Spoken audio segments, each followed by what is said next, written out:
elevate the blood cholesterol level. And I have one thing I want to share with you about foods that are destructive to your health when it comes down to cholesterol. And once again, going back to my manual here, my trusted manual, Encyclopedia of Foods and Their Healing Powers. We're going to look on page 87. This is volume 2, page 87. And it reads real quick. There's a list of items that you should stay away from. And as we listed, the burger and fries. You want to stay away from that. It says, actually meat.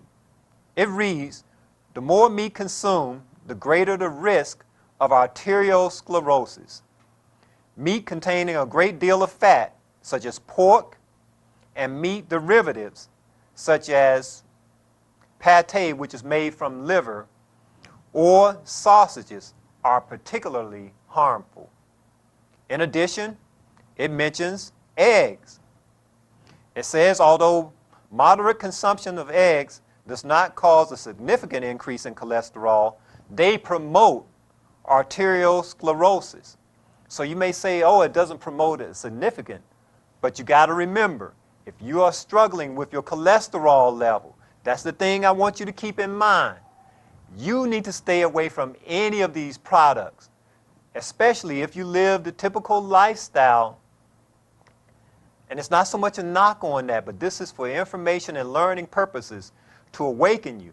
But if you are not very active, you don't eat many fruits, vegetables, and things of that nature, then these items you want to stay away from. And I have one other surprise for you, coffee. Yes, coffee, but you're saying, I thought that it has to have a face, a liver, or a mother. Very true, very true. But listen to this. Coffee consumption increases cholesterol levels and it encourages arteriosclerosis. Kind of solemn news, isn't it? Because most of us probably every morning when we get up, that's the first thing we'll have. And sometimes throughout the morning we say, that gets us going. Well, I have some good news for you. A good breakfast will do the very same thing. And I can show you what a good breakfast is. But a good breakfast is not what you see on the picture here, and that is your eggs. I think that's bacon and your white bread or toast. That's not a good breakfast. It'll fill you up for a moment, but it won't do. Now, once again, how can we reduce our cholesterol? The next thing we're going to do is unplug the stopper. We're going to eat good foods. Once again, the Bible tells us in the book of Isaiah 55:2, we've already read what it says in Ecclesiastes, but in the book of Isaiah, chapter 55, verse 2, and some of you may be familiar with these particular verses. It says, eat ye that which is good, and let your soul delight itself in the fatness. So it's encouraging to you to let you know that God wants us to eat, but eat that which is good, but also eat in moderation. Now, what are some of these things that are good? Let's just take a quick look here. Nuts. Remember I talked to you about nuts. Almonds have been known to actually help lower cholesterol because of one of the compound agents that are found in the almonds. 2, your whole grain items such as whole wheat bread, oat bread, those types of breads. Beans. Beans also help to reduce cholesterol because beans are very high in fiber. Now, anytime you eat an item that's high in fiber, the fiber binds to cholesterol and it takes it on out of the body, and also in taking it out of the body, it helps you to eliminate the cholesterol as well. So that's one thing to remember. Each one of these items, the nuts, the whole grain bread, and the beans, in addition, fruit, the apples, all your different fruits, and the bananas, they're high in fiber. In addition to that, these items are also high in something called antioxidants. Now I want to read some more to you from the Encyclopedia of Foods and Their Healing Powers, page 286. Loaded with information here.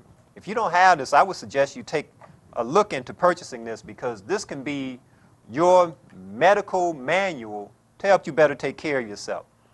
Listen to what it says about fruit and cholesterol.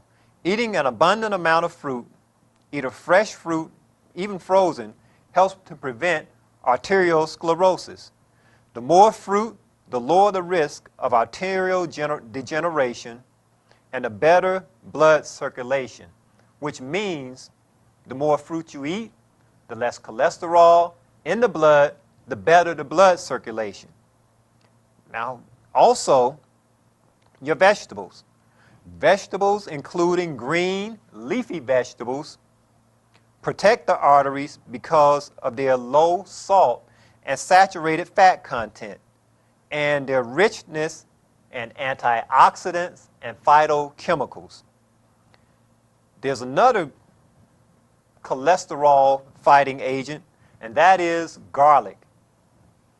It says it has been demonstrated that garlic prevents the oxidation of lipoproteins, thus stopping, I like that word, it says thus stopping the arteriosclerosis process. There's a great list of items that are listed in the encyclopedia, but that's just to give you an idea of what's there. Much more information for you to help yourself and also to help others. So let's continue. How can we reduce cholesterol? We're going to continue to unplug the stopper. Change our lifestyle. That exercise word. That's something many of us don't like to do these days. But exercise is a big, big medicine. I like this particular graphic here because, sure, you can actually exercise inside, but there are several benefits. If you notice here, this gentleman is out riding, but as you can see, you can see it good. He's out riding his bicycle with his son or with a child. Sunlight, and I'm going to talk to you about sunlight as well in a little bit and how that helps to lower cholesterol. The fresh air. And then they're out in nature too, and it's very relaxing. Now, changing our lifestyle, exercise. Here's what exercise does. Exercise helps to reduce the cholesterol by burning excess body fat. And as you can see, decreased body fat results in improved insulin sensitivity as well for those of you who are diabetics. It improves muscle strength, but it also helps by lowering the blood pressure. So exercise serves several benefits. But number 4 is the one I want you to take a good look at.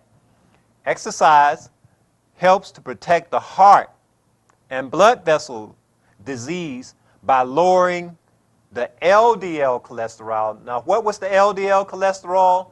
That was the bad one. And increasing good cholesterol. That's the HDL cholesterol. So there are benefits to even exercising and dealing with cholesterol.